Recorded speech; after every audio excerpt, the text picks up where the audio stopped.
Halo adik-adik, kali ini kita akan belajar mengenai bilangan pecahan. Namun sebelumnya, bagi yang belum subscribe, silahkan di-subscribe dan aktifkan tombol loncengnya. Oke, dari tampilan ini ada banyak macam jenis dari bilangan pecahan. Apa saja itu? Yang pertama ada pecahan biasa. Yang mana yang pecahan biasa? Oke, 2/6, 5/6. Ini merupakan pecahan biasa. Kemudian ada lagi desimal, yaitu yang 4,25, 1,25, 0,75, dan ada lagi di sini 1,75. Kemudian ada persentase persen. Nah, di sini ada 75%, kemudian ada 20%, 30%, 12,5%, 65%. Dan ada juga pecahan campuran. Ada 2/3/4, ada 1/3/4, ada 13 2/7. Nah, ini adalah contoh-contoh dari jenis-jenis bilangan pecahan. Ada yang pecahan biasa ditunjukkan dengan contoh 2/6, 5/6, ada desimal seperti yang tadi sudah dijelaskan, ada persen, dan ada pecahan campuran. Oke, sebelumnya kita akan memahami dulu konsep dari pecahan. Oke, konsep pecahan. Nah, jadi sebetulnya pecahan itu sering kita jumpai dalam kehidupan sehari-hari, namun kita terkadang kurang peka. Nah, di sini ada tampilan brownies cut yang lagi hits di Bandung gitu ya. Di sini terlihat satu brownies cut dipotong-potong menjadi berapa bagian, kita hitung. 1, 2, 3, 4, 5. Panjangnya 1, 2, 3, 4, 5, jadi totalnya 25 bagian. Nah, jadi brownies cut ini ada 25 bagian sama ukurannya. Kemudian ini yang di kotak warna kuning, ini misalkan dimakan oleh kakak. Yang dimakan oleh kakak kita hitung ada 6 bagian. 1, 2, 3, 4, 5, 6. Dan yang di kotak merah dimakan oleh adik. Kita hitung ada 9 bagian. Berarti sisanya yang belum dimakan ada 1, 2, 3, 4, 5, 6, 7, 8, 9, 10. Sisa yang belum dimakan ada 10 bagian. Kita bisa menuliskan bentuk pecahan dari brownies yang dimakan oleh kakak, adik, belum dimakan, dan total semuanya. Oke, karena totalnya itu 25 bagian, jadi bentuk pecahannya itu adalah 25 bagian dari totalnya 25. Atau jika kita hitung 25 bagi 25 itu 1. Jadi menjadi satu bagian brownies yang utuh tanpa dibagi-bagi. Kemudian yang dimakan kakak berapa bagian? 6 bagian dari 25. Jadi bentuk pecahannya 6/25. Yang dimakan adik bentuk pecahannya 9/25. Dan yang belum dimakan 10/25. Jika kita hitung bagiannya, totalnya ada 6 tambah 9, 15 tambah 10, totalnya yaitu 25 bagian, seperti total potongan awal. Kemudian jika pecahannya, bagian dalam bentuk pecahannya itu kita jumlahkan, 6/25 tambah 9/25 tambah 10/25. Jadi kalau misalkan menjumlahkan itu, kalau yang bawahnya sama atau penyebutnya sama, itu tinggal cukup dijumlahkan atasnya saja. 6 tambah 9 tambah 10, totalnya adalah 25/25. Jadi seperti itu ya kalau ingin menuliskan bentuk pecahan dari suatu bagian. Nah, untuk pecahan sendiri itu kan terdiri dari A per B. Ada bilangan yang atas sama ada bilangan yang bawah. Di mana yang atas itu dinamakan pembilang, yang bawah itu dinamakan penyebut.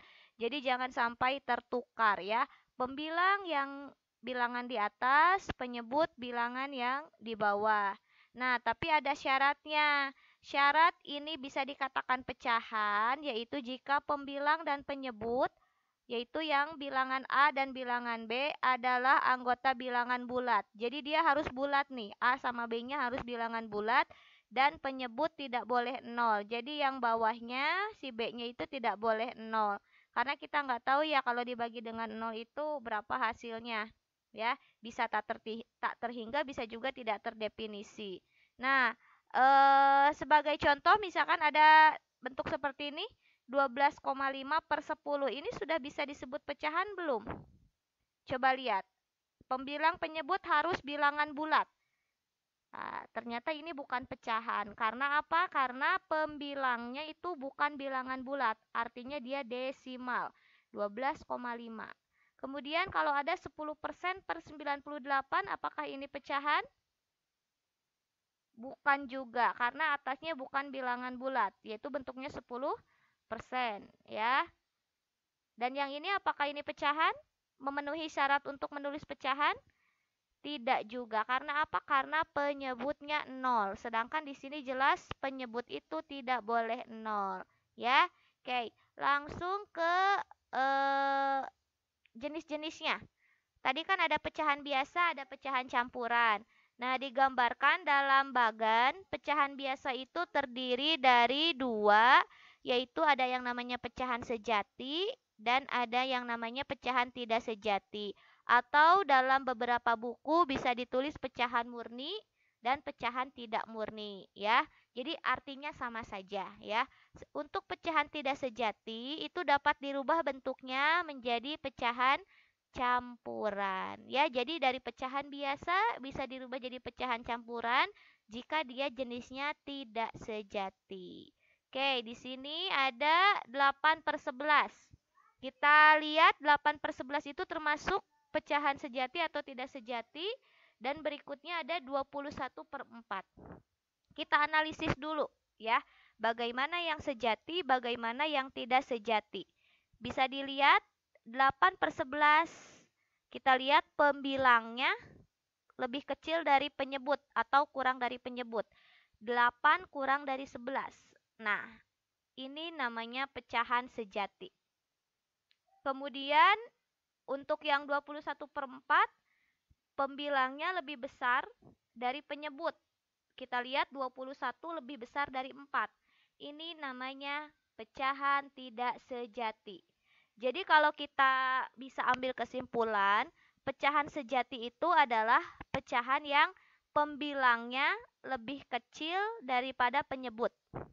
Sedangkan pecahan tidak sejati adalah pecahan yang pembilangnya lebih besar daripada penyebut. Dan untuk pecahan sejati, pecahan tidak sejati itu bisa kita rubah ke dalam bentuk pecahan campuran. Bagaimana cara merubahnya? Nah, bisa kita lihat 21/4 ini artinya 21 dibagi 4. Coba kita ingat-ingat kembali perkalian 4. 21 dibagi 4 itu yang paling mendekati dapat berapa ya? Ternyata dapat 5 sisa 1. Kenapa? Karena kalau perkalian 4 dikali dengan 5, itu hasilnya 20. 20 itu mendekati 21. Nah, karena masih sisa 1. Jadi ketika 21 dibagi 4, itu hasilnya dapat 5, sisa 1 dari 4. Karena ininya dari 4, ya. Sehingga bentuk pecahan campurannya dapat 5, masih sisa 1 dari 4 atau 5 1/4. Sekarang jika kita balik dari pecahan campuran menjadi pecahan tidak sejati, bagaimana caranya? Nah, oke, kita dari 5 1/4 berarti ya. Dari 5 1/4 akan kita rubah menjadi 21/4. Bagaimana caranya? Caranya adalah 5 kali 4 kemudian tambah sisa, ya. 5 kali 4 tambah 1/4. 5 kali 4 20 tambah 1 jadi 21/4. Atau yang sudah sering kalian pelajari atau jelaskan oleh guru bahwa caranya 4 kali 5, kemudian hasilnya ditambah 1 ya. Jadi pecahan campuran itu terdiri dari bilangan bulat nih, bilangan bulatnya adalah seperti di sini nih ada 5 dan pecahan sejati atau ini 1/4-nya ya. Jadi campuran itu terdiri dari ada yang bulatnya dan ada yang pecahan sejatinya. Nah, kalian harus bisa mengubah keduanya dari tidak sejati menjadi campuran, dari campuran menjadi tidak sejati ya. Dan yang bisa menjadi pecahan campuran hanya pecahan tidak sejati karena syaratnya pembilangnya harus lebih besar daripada penyebut. Oke, lanjut ke bilangan desimal dan persen. Nah, di sini ada 3 buah bilangan desimal ya. Ada 4, ini 25, 0,317, 12,6. Nah, kalau kita rubah si desimal ini bisa menjadi bentuk pecahan biasa ya. Nah, ini bisa menjadi 425/100. 100-nya dari mana? Kita lihat ada berapa angka di belakang koma. Ada 2 angka, 1, 2. Jadi 425 dibaginya 100 karena 2 angka di belakang komanya kita ganti dengan 100 ya. Menurut banyaknya 0 ya. Oke. Kemudian untuk ini bilangan pecahannya 0,317. Kita lihat 317 per 1000. Dari mana 1000? Dari ada 3 angka di belakang koma, 1, 2, 3. Jadi 317 per 1000. Ini artinya sama saja. Ini bentuk desimalnya, ini bentuk pecahannya. Kemudian kalau 12,6 itu menjadi 126 per 10. Kenapa per 10? Karena hanya ada 1 angka di belakang koma. Jadi kalian hanya tinggal melihat ada berapa banyak angka di belakang koma jika ingin merubah desimal menjadi persen ya. Oke. Nah, sekarang pertanyaannya. Biasanya banyak orang yang keliru membaca bilangan desimal. Di sini ada pilihannya. Ini nih dibacanya 4,25 atau 4,25. Yang benar adalah yang A, yaitu ini dibacanya 4,25 karena 2 di sini bukan puluhan, tapi persepuluhan, persatuan gitu ya. Persatuan persepuluhan gitu karena di belakang koma. Jadi kalau di belakang koma kalian cukup sebutkan angkanya saja. Jadi kalau ini dibacanya 0,317. Jadi nggak ada puluhan, nggak ada ratusan kalau yang di belakang koma ya. Kalau ini dibacanya 12,6. Oke, jadi jelas ya untuk pembacaan bilangan desimal. Nah, ini merupakan bilangan desimal dan yang berikutnya adalah bentuk. Nah, kalau ada 75%, ini artinya 75/100. Jadi persen di sini artinya per 100. Berarti kalau 13%, ini artinya 13/100. Nah, ini namanya bilangan persen. Namun ada juga, misalkan seperti ini, bedanya ya, ini 0, ini di bawah nolnya 2. Kalau kita hitung ini ada 2, ini ada 3. Jadi ini artinya 46 per 1000. Kalau ini berarti 121 per 1000 atau yang per 1000 namanya per mil. Nah, sekarang saya akan tunjukkan juga bagaimana caranya menghitung bilangan desimal ya. Oke, menentukan bilangan desimal. Biasanya banyak anak yang takut dengan bilangan desimal karena koma-koma, mikirnya begitu ya. Padahal tidak terlalu sulit juga gitu. Asal kita tahu step by step dalam menyelesaikan atau menghitungnya. Oke. Nah, untuk menentukan bilangan desimal, kalian bisa menggunakan kalkulator, baik itu kalkulator yang biasa, kalkulator beras lah istilahnya yang suka digunakan oleh pedagang, atau kalkulator saintifik yang khusus untuk hitung-hitungan dan biasanya digunakan oleh ahli-ahli gitu ya, atau pelajar gitu.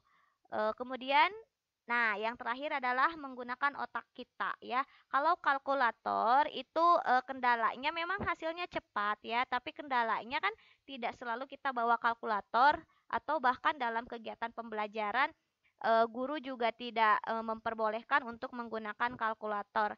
Jadi satu-satunya yang bisa kita gunakan dan sering kita bawa kemanapun kita pergi adalah otak kita ya. Nah, di sini saya akan menunjukkan bagaimana menentukan hasil desimal gitu ya dari pembagian dengan operasi bagi kurung. Nah, ini bilangannya. Ada 1649 per 12. Sebelum dilanjut, saya mau tanya, ini jenisnya pecahannya sejati apa tidak sejati? Hayo. Tara, ini adalah pecahan tidak sejati. Kenapa? Karena pembilangnya lebih besar daripada penyebut.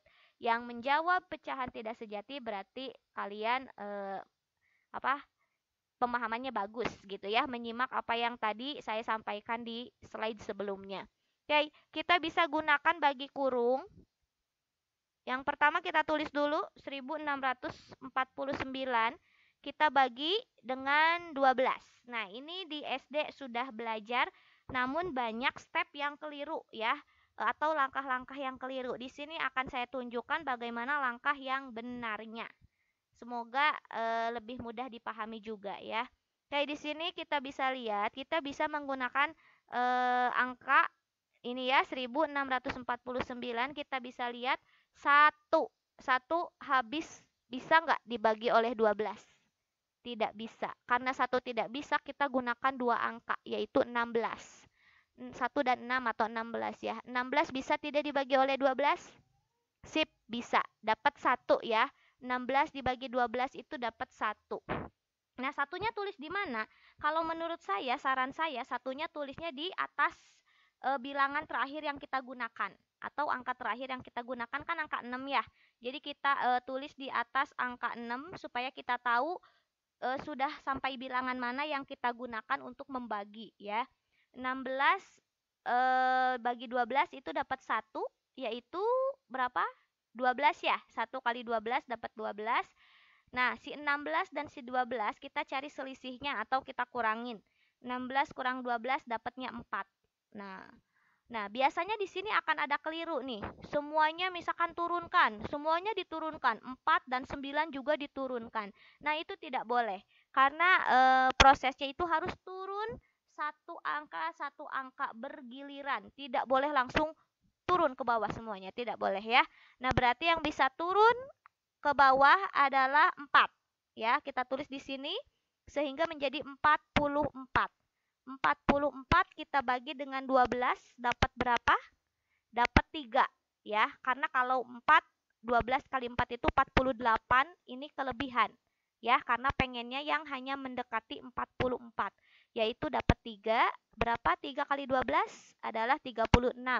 Kita cari selisihnya lagi, 44 kurang 36 masih selisih 8 ya, masih sisa 8. Kita turunkan 9. 89 bagi 12 itu dapatnya berapa? 7 ya. 7 kali 12 adalah 84, masih sisa 5. Sudah tidak ada angka lagi yang bisa kita gunakan. Jadi dengan menggunakan proses bagi kurung ini, kalian juga bisa menentukan bentuk campurannya ya. Jadi ketika 1649 per 12, ini artinya dapat 137 yang bulatnya, masih sisa 5 dari 12, atau 137 5 per 12. Jadi enak juga ya kalau kita menggunakan bagi kurung, kita bisa menentukan bentuk campurannya, kita juga bisa menentukan bentuk desimalnya. Nah, untuk bentuk desimal berarti kita harus menggunakan alat bantu ya. Kita bisa tambahkan 0 dengan tidak merubah si nilai 1649. Kalau kita tambahkan 0 di belakang, itu akan menjadi 16.000. Itu akan merubah ya. Tapi kita bisa tambahkan koma dulu. Ya, kalau di ini tambahkan koma, maka di atas juga kita tambahkan koma, baru kita munculkan 0. Nah, ini tidak akan merubah 1649 karena kalau koma 0 itu ya tidak dianggap gitu, hanya alat bantu saja ya. Jadi kalau kalian punya 1 miliar tapi setelah angka satunya adalah koma, berarti itu tidak bisa disebut 1 miliar, artinya 1 perak itu ya. Oke, nolnya bisa kita turunkan sebagai alat bantu. Ingat ya syaratnya, kalau di sini kasih mau nambahin nol kita harus kasih koma, dan di atas juga di hasilnya kita juga kasih koma. Kita turunkan 0 jadi 50. 50 bagi 12 dapatnya 4, yaitu 48. Nah, selisihnya 2.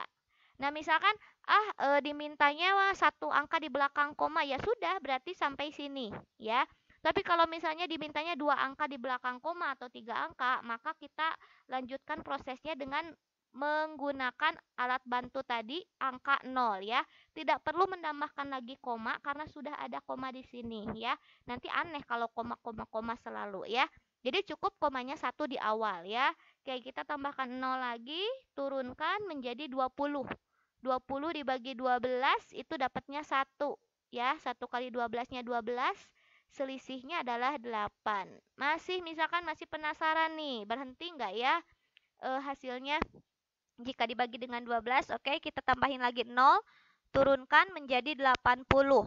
80 dibagi 12 itu dapatnya 6, yaitu 72 ya. 72 diselisihkan dapatnya 8. Wah, kayaknya sampai sampai kemanapun juga ya, tidak akan berhenti nih sepertinya ya. Jadi kita cukupkan saja sampai 3 angka di belakang koma ya. Jadi bentuk desimalnya itu adalah 137,416